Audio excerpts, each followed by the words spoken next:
அழுவுறதா சிரிக்கிறதானே தெரியல. இவ்வளவுதான் நம்ம படிச்சு உலக அறிவுன்னு நினைச்சாலும் ஒருத்தன் சப்பையா ஆன்லைன்ல ஒரு வாட்ஸ்அப் மெசேஜ்ல 15,000 ரூபாய் என்கிட்ட இருந்து ஆட்டையை போட்டாங்க. சைபர் கிரைம் மோசடியில் பணத்தை இழந்து விட்டதாக நடிகர் மிர்சி செந்தில் புலம்பிய காட்சிகள் தான் இவை. சரவணன் மீனாட்சி தொடரில் நடித்து புகழ்பெற்றவர் நடிகர் மிர்சி செந்தில். இவர் தனக்கு நடைபெற்ற சைபர் மோசடி குறித்து வீடியோ ஒன்றை இன்ஸ்டாகிராம் பக்கத்தில் பகிர்ந்திருக்கிறார். வாட்ஸ்அப்ல இருந்து எனக்கு ஒரு மெசேஜ் வருது, ஐ நீட் அ ஹெல்ப் அப்படின்னு. நான் வண்டி ஓட்டிட்டு இருந்தேன். அவர்கிட்ட இருந்து ஒரு மெசேஜ் ரொம்ப ரேரா வரும். அவர்கிட்ட இப்படி ஒரு மெசேஜா? நான் உடனே சார் என்ன சொல்லுங்க அப்படின்னு, ஒரு 15,000 ரூபாய் எனக்கு உடனே அனுப்பு அப்படின்னு ஒரு அடுத்த மெசேஜ். நான் ஓகே சார் நம்பரு அப்படின்ற ஒரு நம்பர் ஒன்று அனுப்பியிருந்தாரு. அந்த நம்பரை நான் செக்கு கூட பண்ணல.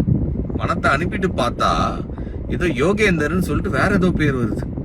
அப்போதான் எனக்கு டவுட் வருது, சார் நம்பர் இல்லாமல் வேற ஏதோ நம்பருக்கு அனுப்ப சொல்றாருன்னா ஒருவேளை இது ஸ்கேமா இருக்குமோன்னு நினைக்கிறதுக்குள்ள பணம் போச்சு. யாரோ ஒருவர் எளிதாக வந்து 15,000 ரூபாயை ஆட்டையை போட்டு விட்டதாக அவர் கூறியுள்ளார். யாருக்காவது உதவ வேண்டும் என்றால் கூட நன்கு விசாரித்து விட்டுதான் உதவி செய்ய வேண்டும் என்றும் அவர் அறிவுறுத்தியுள்ளார். மெசேஜ் போயிருக்கு, சில பேர் பணத்தை அனுப்பியிருக்காங்க. நான் ஏற்கனவே சைபர் கிரைம்ல